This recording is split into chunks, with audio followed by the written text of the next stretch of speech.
कुर्बान जाऊँ मियाँ मोहम्मद बख्श साहब क्या खूब लिखते हैं। लखां जोड़ संगत दे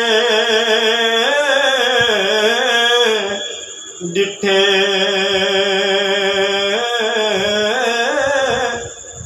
ते आखिर विथा पईयां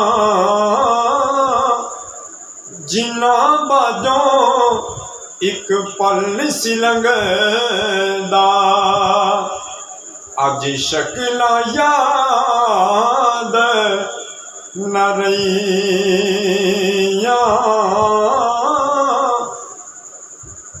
इस दुनिया किसे दे नाल वफा नहीं कीती ऐसी बेइतबारी आज़मे थे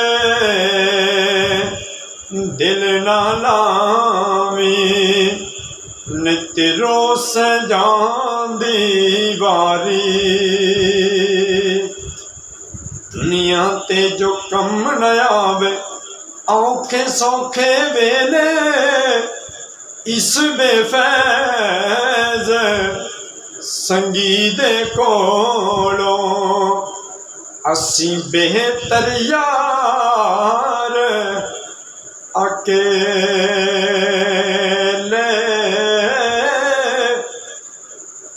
नीचां दी अशनाई कोलों फैज किसे नहीं पाया अंगूर चढ़ा के की करते असहर गुच्छा अजमाया।